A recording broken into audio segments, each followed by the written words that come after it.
Hi, this is Josh Fonger, and welcome to the WTS podcast, where we help business owners move from owning a job to owning a business, mastering their systems so they can simplify growth and make more and work less. And today I have a special guest I'm really excited about, Amber De La Garza. Amber is the productivity specialist. She is a sought-after coach, trainer, speaker, writer, and the host of the Productivity Straight Talk podcast and creator of Stop, the Entrepreneur's Success Solution, which we'll be diving into today. I'm pretty excited about. She helps driven entrepreneurs execute actionable solutions to maximize profits, reduce stress, and make more time for what matters most. All right, Amber, so let's get started from the beginning. What's your story? How did you get into this productivity line of work? Yes. All right. Thank you for having me here. I actually get that question a lot because I don't think many people wake up super excited about productivity. So they always wonder, how did you get here? Well, I actually started my career previously to this was in the real estate industry. Mm-hmm. And it started way back actually in high school. I was passionate about real estate, and I seeked out an opportunity to intern 1 day a week and go to school 4 days a week. Okay. And within that, right after high school, I got licensed. I went to college and I got my degree in real estate and business management. So fast forward after college, I had worked all through college in different real estate offices, multiple different positions, and I hated selling real estate. So I was hugely invested. I had all this time. So I asked myself, what am I passionate about? Where am I naturally get really excited? And it was definitely the back end, Mm-hmm. the operations, the systems, training, coaching. So I asked for a meeting with the CEO of a local, very large real estate company. We had 1,200 real estate agents with Wow. the CEO, because that's what every young 20-year-old does, right? So he was gracious enough to take the meeting. And I told him what my desires were, what I was passionate about, and I was clear that I didn't have experience. So I asked him to start me anywhere, and I'd prove myself. And he took me up on that. He started me second over receptionist, Mm-hmm. and I worked my way up. And within 6 months, I was promoted. And within a year, I was actually coaching. They had a coaching division, and I was promoted to the team building manager. And I did business coaching for top sales executives within our organization. Mm-hmm. And it was there that the seed was planted for what I do today. Mm-hmm. The struggle was real. We had amazing business systems and processes and coaching, but my clients kept coming back to me with the same issues. And Josh, I'm sure you probably hear this in your line of work. Mm-hmm. Definitely. I am so busy. I'm out of time. I'm overwhelmed. I'm too busy working in my business to work on my business. And because I knew that there is such a huge gap that they literally had at their fingertips, these systems and processes, and but they couldn't take advantage of it because they couldn't manage themselves and their own time. And that seed, fast forward, I stayed with the company for 12 years in various positions. But 6 years ago, I started my own company for personal productivity for entrepreneurs Mm-hmm. to bridge that gap, because I believe, and I'm on a mission to share this with anyone that will listen, that personal productivity is a skill set that can be learned by anybody. And it's a skill set that when missing, it makes entrepreneurship really, really difficult when it doesn't need to be. Yeah, and you can have all the systems in the world, but if you can't execute on them or use them, then what's the purpose, right? Yes. Mm-hmm. Yeah. And I saw that literally they needed these systems, right? So I love that you and I are having this conversation. Like the freedom in these systems and processes were like right at their fingertips, but they were getting in their own way. And that's kind of like how you and I collide here together. I've had you on my podcast and now I'm here on yours. It's such a great partnership in that I truly believe we need both. Right. And it's one of the best ways to get ROI out of training is that if you're going to invest in yourself and be more productive, you're going to instantly see results. And compared to your employees, they might go, but you're going to always be there. So Yes. you might as well work on yourself. I had a discussion with my son about that this morning. I said, this is going to be your body the rest of your life. We're going to the gym. So you should get better at managing and maintaining it because no one else will. That's right. Nobody else is going to jump in and be your biggest cheerleader. You got to do it for yourself for sure. Yeah. Well, let's jump in. So you have this Entrepreneur's Success Solution. What is that all about and how could that benefit our listeners? Yeah, so it's called STOP because it's based on four main pillars of personal productivity for entrepreneurs, Okay. and it's S for self, T for time, O for organization, and P for people. And I believe that if you have these four pillars working for you, that you can be an unstoppable, really machine yourself personally. And then if you want to, I don't know how much you want to dive into each of the Yeah. pillars. Each Okay, one, definitely. Yeah. awesome. I'm All taking right. notes. Okay, So, great. So first and foremost, it needs to be said that we are always going to start with ourselves uh-huh. because mindset. So number one is mindset. Okay. I truly believe that we can have, again, processes and systems and people, and you can have all three pillars. Other pillars, you can be so organized and efficient, but if your mindset isn't right about your relationship with what true productivity is and your success, you're going to sabotage yourself every single day and every single time. What does that look like? What is the sabotage? Oh my gosh, making deadlines with yourself that you continually negotiate, and you say, oh, well, that might be good enough, or maybe I'll get it done next week or the week after. You schedule time blocks on your schedule to do important work, like your most productive work, and you don't show up for yourself. Mm-hmm. You have conversations with yourself like you aren't good enough, you have imposter syndrome, you're not showing up the way in which you really intended to show up for yourself, your clients, your business. I mean, honestly, this is like countless ways that we could really just single-handedly have conversations that will literally sabotage our success. Um, I think that one major one to note that I think a lot of listeners will be able to resonate is, when was the last time you took an audit to ask yourself, how many times a day do you say, I don't have enough time? Mm-hmm. Like, that is an affirmation, and it's a belief, and it's a relationship between you and time that you're literally affirming over and over that you don't have enough time. And so one of the ways that I counteract that is with an affirmation that says, I always have enough time for what matters most. Perfect. Yeah. And so I say that because then I'm taking on the responsibility to first identify what matters most, right? So it's not just an affirmation that's kind of like, oh yeah, that sounds good. No, for this to be true, I truly need to know what matters most. And then having confidence that I will make the time, I will find the time, I will dedicate the time for those things that matter most. Mm-hmm. Yeah, I think this is very good, and it's odd. Same thing with my clients as yours. I'm sure that they get comfortable in a certain situation, even if the situation is not a good one. It's a dysfunctional one, and they're just used to it. They're comfortable with it, and their mindset got them there. And they really do need to change the way they think. And I like this affirmation. And affirmations actually have to be true. And so if it's true, then it's more powerful. And this one is. And so I have a similar one. I think I may have even shared it with you, but basically, there's time enough, but none to spare. And I got that from somebody, but there is enough time to do whatever you need to do, but there's no extra time.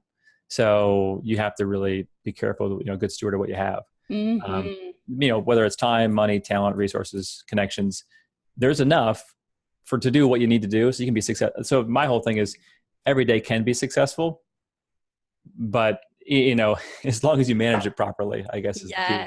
Mm-hmm. Hey, I love that you shared that, Josh, about that affirmations need to be true. Because when I first heard about affirmations long time ago, I was like, those are so cheesy. Yes. That's corny. And literally, if you're putting someone's words in your mouth, yeah, it sounds cheesy.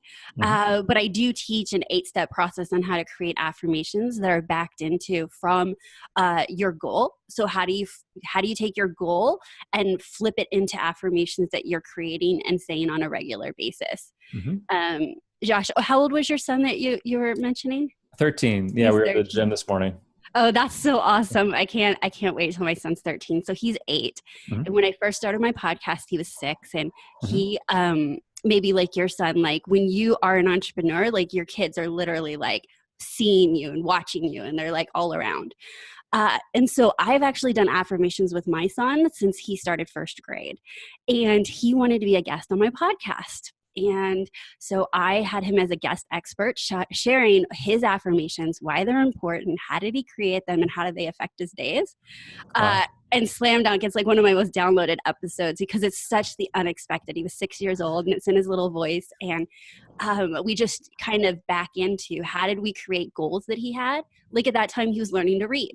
And so one of his affirmations is that I can easily read. And why did we go from the goal of I can read to saying affirmations and having a belief that I can read?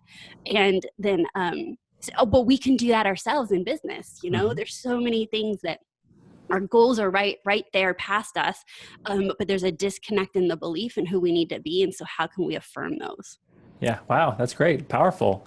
I like that one. So next one, because we have so much to get through, time. So time's the next one on your list. What is the key to that? Yeah. Okay. So time. So each of my pillars have like 3 main modules to them.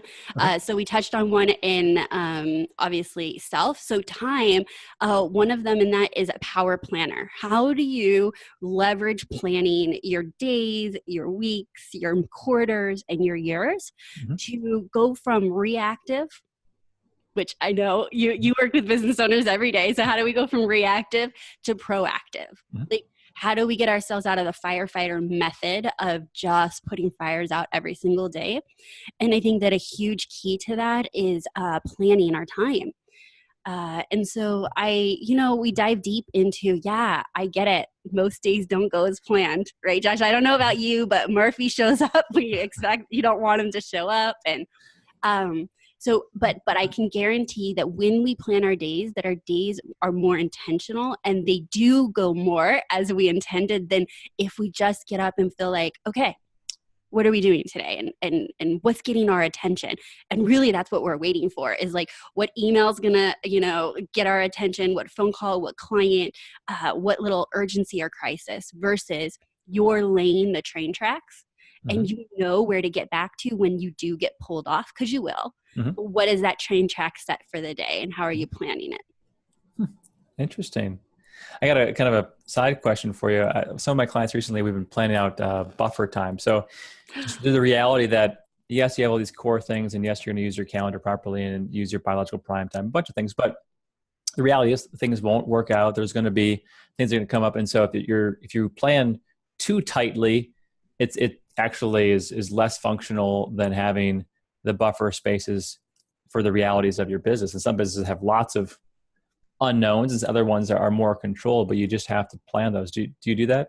Oh my gosh. My eyes lit up when you said that. So I call it white space and I say white space is your friend. One of my tips to actually making time block work. And when I say actually, because I think almost everyone has tried time blocking at some point or another and says it doesn't work or they haven't had great experiences or they're on the other side and they're like, I live and die by time blocking. And the difference that I found by the people that are like, yeah, it doesn't work. And the people that said, oh my gosh, it's one of the biggest, reasons I'm so successful with time is that they literally have white space on their schedule. Okay. So do you remember that game that has all the little numbers and it's a little box and there's one missing box and you have to move all the numbers in the right order and there's only one missing box? It's a little kid's game. I always forget the name of it. But anyways, you scramble all the numbers and you're trying to get them in the right order, but there's only one missing box. And the key is that you're strategically trying to figure out how to move all the pieces around. Well, the key is that there's a missing box. And what we do with our time is literally try to fill up every box. And then when we have to move stuff around or the day goes unexpected, we're like, oh my gosh, like there's no way to move that meeting. There's no way to a meeting ran late. And now it literally sets your entire rest of the day off course. So anyways, white space, I couldn't agree with you more, is the key to making block scheduling work. Good. And I think that, and Josh, also, I think that it also has to do with like, we're humans. Like when we're planning our day, you got to think we're in our most optimistic time, right? So we're like, oh my gosh, that task is going to take us 30 minutes. And what if you get a headache? Or what if that task was not estimated right, and it really took you an hour, right? So now you've got to decide, am I going to stop and it's a halfway done task? Or can you look at your schedule and say, oh my gosh, nope, I got some white space. I'm going to use some of that white space to finish this project to the end. Mm-hmm. No, I think that's great. I do kind of it's a variation on this with any task that is someone's procrastinating on, and they say it's a half-hour task. Then I'll say, okay, so next week let's block out an hour for it because you say half hour, so let's block out an hour. And if it doesn't get done that week, then so okay, next week we're going to block out 2 hours to get that task done. We're going to block out we're going to block out so much time that it's insane for you not to finish this particular thing that you say will take you a half hour up until the point it gets done. Because one of the elements I found for procrastination is that they feel like they don't have enough time to start and finish that particular mini project, so they just don't start at all. And so I just expand it. All right. So next one is organization. I know we're just kind of highlighting some of these ones, but I want to get to the pillars. So what is organization? What's the key highlight there? So organization includes like your spatial organization, so like our desks and our paper, but it also includes digital organization, and then also business systems. So this is where I throw in business systems. So I know this is your jam. But I do want to highlight just organization in general, whether it's physical space or actually all three, whether it's physical space, digital, or business systems. I want to be really clear that I don't think organization is the same as being productive. And I think that a lot of people kind of lump those together. And I just want to let me define how I define productivity. So the way that I go about productivity, how I define it, is it's investing your best time into your best activities. Okay. Now, with that being said, and being able to lay that over your business or your personal goals, really any goals, is that what makes that true is that it's not the same as organization, because organizing your desk isn't always your best activity. It probably never is your best activity. Mm-hmm. But why I think it's such a supporting role in us being our most productive selves is that if you find that you don't have enough time to invest in your best and highest value activities, but you're looking for lost emails or missing papers or your keys to get out the door, then there's a problem with where you're allocating your time.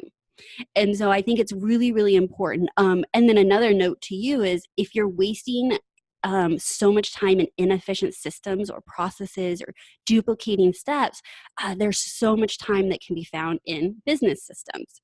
So I see business systems and organization as very, very similar in the fact that you're looking to be your most efficient self. And then where I come in so that you can take that time and invest it in your high value activities. So as a CEO or a business owner, it's either going to be, depending on how big your company is, leading your team and being a true leader so that everybody can do their thing.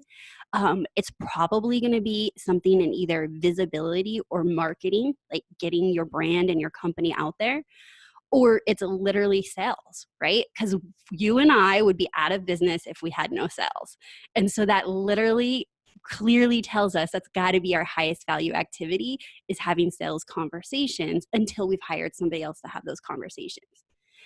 Josh, but in my experience, people say, I don't have enough time. I can't get on the phones, or I don't have time to go to those lunch meetings or that networking event. Well, if you're wasting it with inefficient business systems and looking for lost things, there's something wrong in your prioritizing of your time. Yeah, no, definitely. And it seems to be one of those things that entrepreneurs really struggle with. And so I'm just curious about a tip. So let's just say you have a client who, their desk is a mess and they're losing emails and they're just having a hard time, but they're brilliant, right? They've been successful in the company. Do you ever try to involve a personal assistant, either virtually or physically, in their office to kind of help them, because you just know it's better to pay someone $25 an hour to do this than for them to figure it out themselves? Yeah. I do think that there's definitely a place for that, but ultimately I think it needs to be collaborative because you're creating systems. So organization in itself is a system. Like, where do you put the thing? Everything needs a home. And if someone's putting something in a home, it may look pretty and your desk is cleaned, but it kind of defeats the purpose of when you need the thing, do you know where to find it?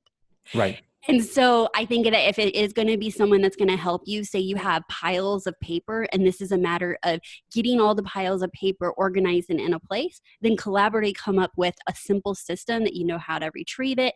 And then most importantly, and I'm sure that you teach this too, is that a system is great, but it breaks if there's not a maintenance plan. Definitely. And so the same thing is true with organization is like, I can teach you to get your inbox of, 5,000 emails under control. But if you don't create the maintenance plan, you're going to be right back there very, very soon.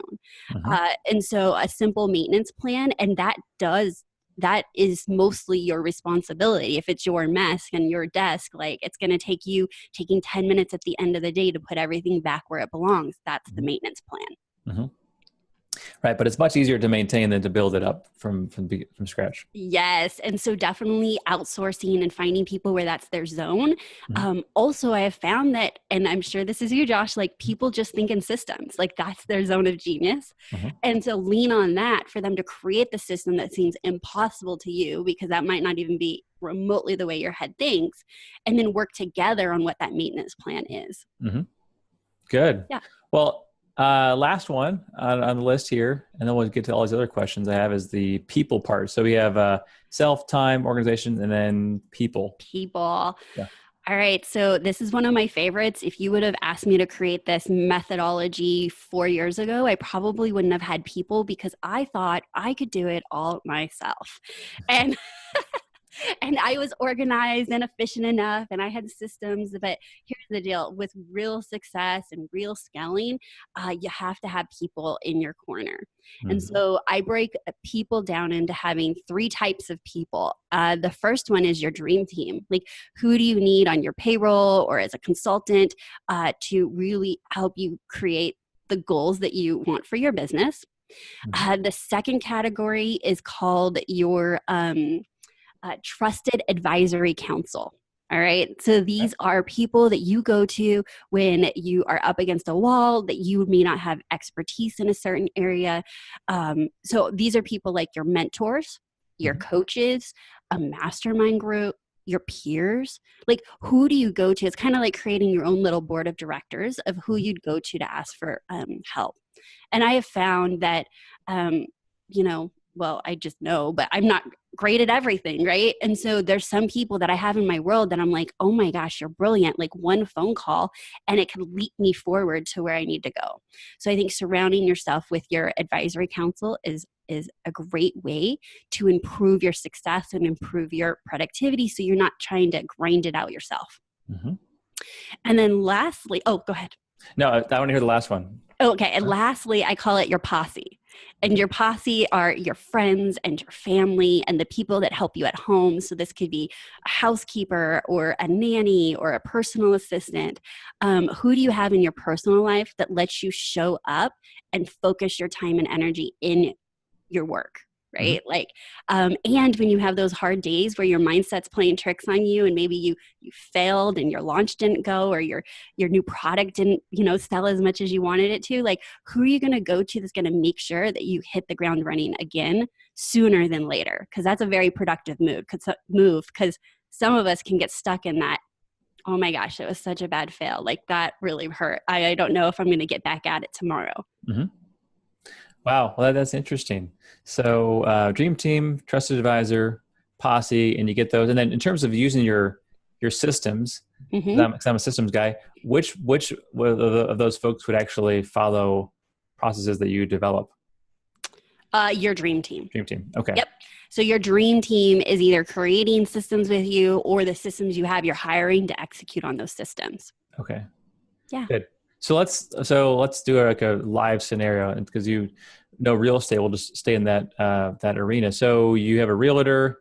They've been doing it for 10 years. They're experienced. They have a database, but they can't get beyond let's just say a certain ceiling. So let's just say they're making $100,000 a year. They can't get beyond that. They can't afford to be less than that, and they're just feeling like they're stuck. They hit a plateau. What would be what do you do with someone like that? Yeah. All right. So that's so funny. You utilize like the key goal that every realtor has is 100,000, and it's a huge sticking point plateau. So that was a great example. All right, so I'm going to give you a real life example. It's one of my clients. His name is Avi. His name still is Avi, but so his name is Avi, and oh my gosh, like he's top, I think 1 or 2 in his company in sales, Mhm. really knocking it out of the park. But he felt like he had so much more to offer. Mhm. And so his issue was that he was told to do business as everyone else is doing business. Like there's a certain way to lead generate. Mhm. There's a certain way to show up.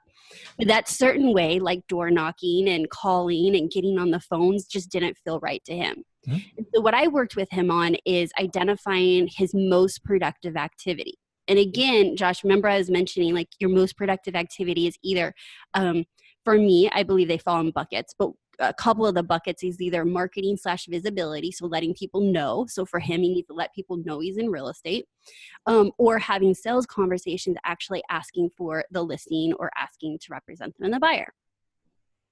And so I got to know him, and we realized that he absolutely loved having coffee with people. Mhm. Like that was his thing. But he had never heard any really, really successful real estate agent that had just nailed it by having coffee sessions. And I was like, but that's what you love. And Mhm. people love having coffee with you. Mhm. So we literally worked on all of the 4 pillars about what did he need in his business to make possible that he was having coffee meetings on a regular basis and on purpose. Mhm. So much so that in his social media, he now has a link that says schedule a coffee meeting with Avi. And he'll go and he'll sit down and he'll have coffee. But there was a lot of things holding him back from that, right? Like transactions needed to be dealt with, the escrows needed to be dealt with.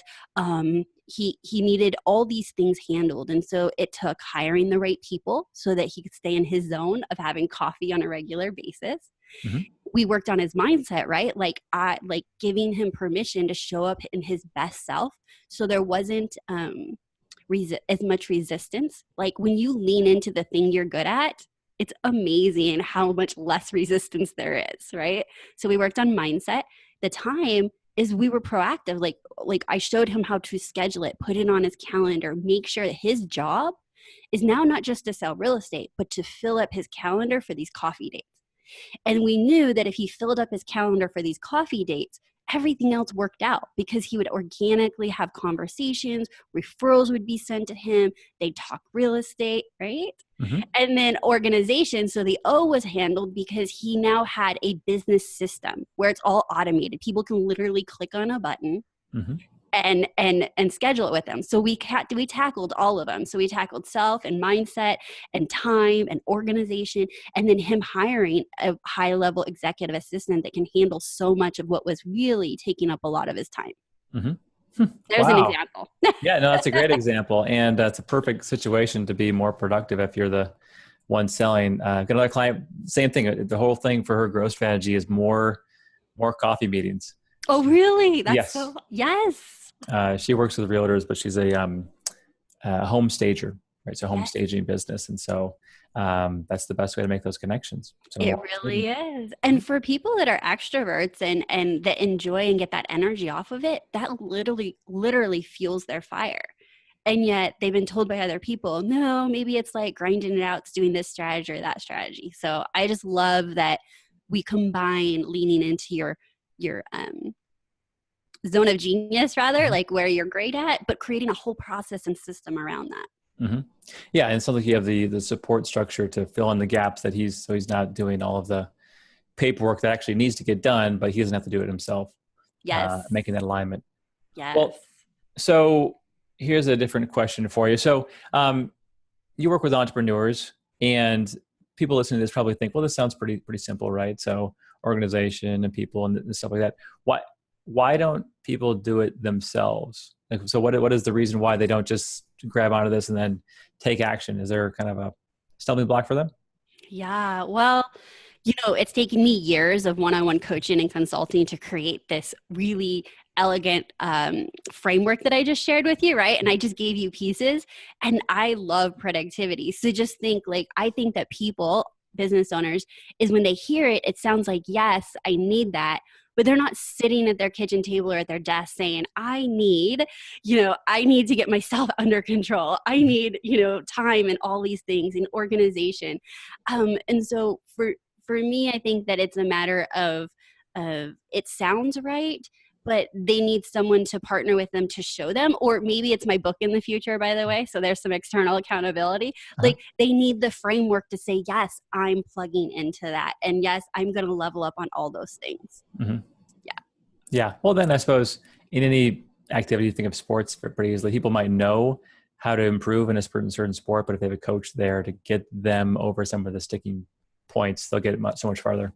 Yes. So I've got, gosh, time is going fast. Okay, a couple more key questions. So you have this list of 10 ways you're screwing up your productivity. And of course, Yes. we're not going to have time to go through all 10 ways, but let's just say, so the audience, the entrepreneurs are trying to be more productive. What are a couple that you think would be worth highlighting with limited time? Yes. So I have 10 ways you're screwing your productivity and might not even know it, right? So these are things that we're doing that we think are actually helping us and they're not. So knowing your audience, and our audiences are very similar, I'm going to say, let's chat about pushing past your breaking points. Okay.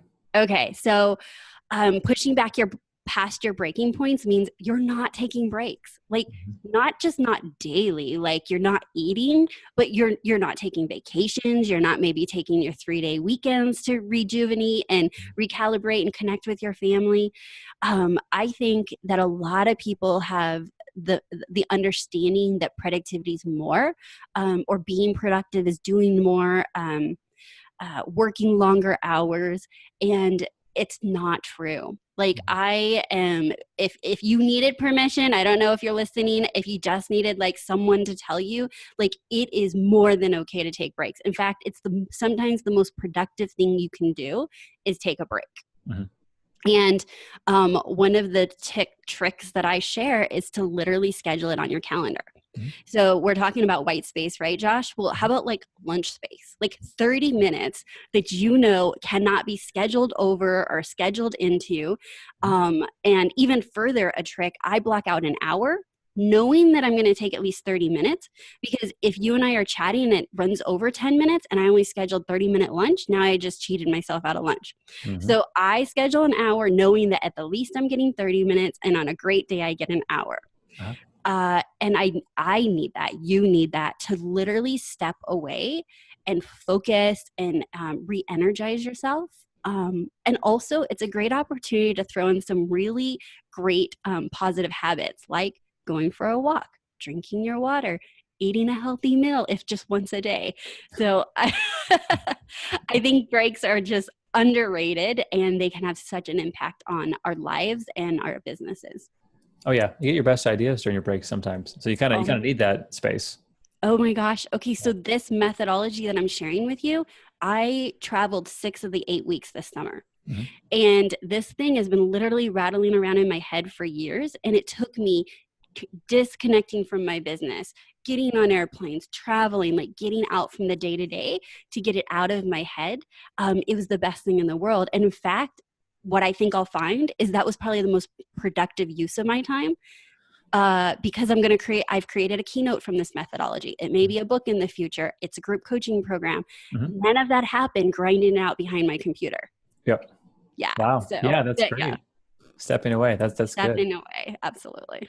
So that's a list. And for those listening, that list is on your website too, right? So we're not going to go through all 10, but they can go to your website.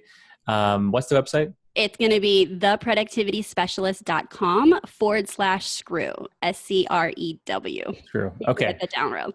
Okay. So yeah, you can go there and get all 10, and I'm reading through them now, and they're great. And you should definitely go through. Not that you have all of them, but chances are you have a lot of these are hurting you right now. Yeah. Well, good. Okay. So 2 final questions. Well, maybe 3 actually. Is changing someone's productivity more mental or more mechanical, would you say? So if someone wants to be more productive, is it a mental thing or is it a mechanical thing that they really need to work on?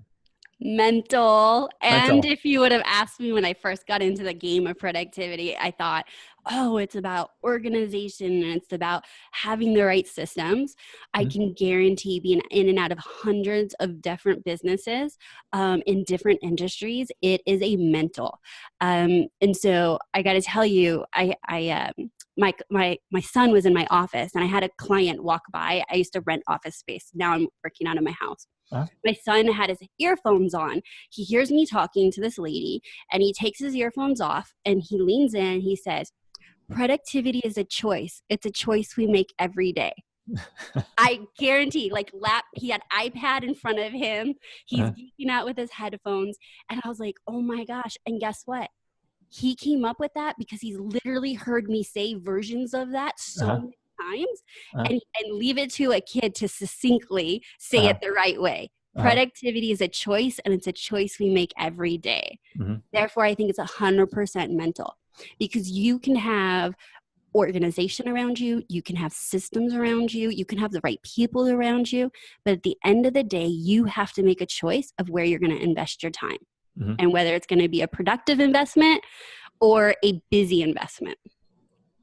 So get your mind right first, and then down the line will be the mechanical pieces, right? Get those. Well, okay, so not to No? disagree with you, but I think the mental is every single day we're working on it, right? Uh-huh. So yes, mechanical, and yes, you need you all these things can help you that we've talked about today in the stop pillars.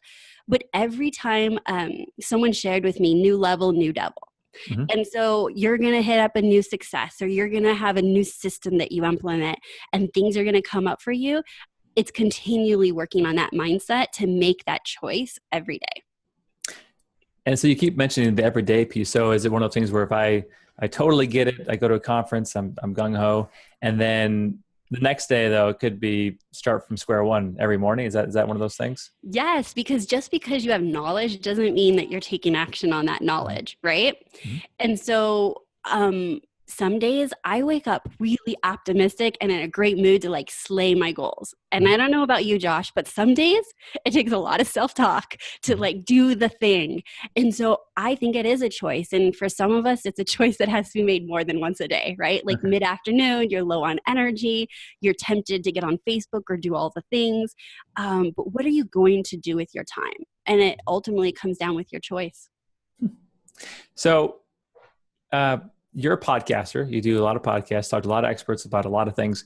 Any nuggets of wisdom you've had from past guests you think would be relevant to our audience that kind of stick out to you as important? Oh my goodness, this one is going to put me on the spot. I have had the pleasure of interviewing so many different people, and I actually selfishly use my podcast as a platform to invite people that I want to have really cool conversations with. Uh-huh. So I learn something every single time. I'm going to think about probably maybe the most recent one. I'm just going to go with recency. Probably not the best nugget. I don't know. Maybe it is. I just interviewed a lady.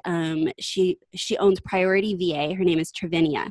Okay. And she was sharing with me the 4E, like a framework on how to really get the most out of your employees, how to build that relationship. So it was, I'm going to see if I get this right. So it was empowering them, equipping them, oh my gosh, totally on the spot, Josh. I know.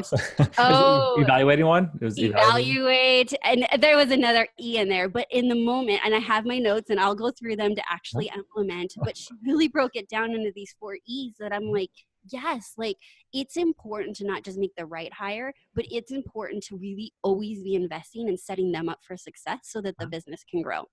So, I know them because I'm going to look at my notes, but if you want more, you can listen to the podcast episode.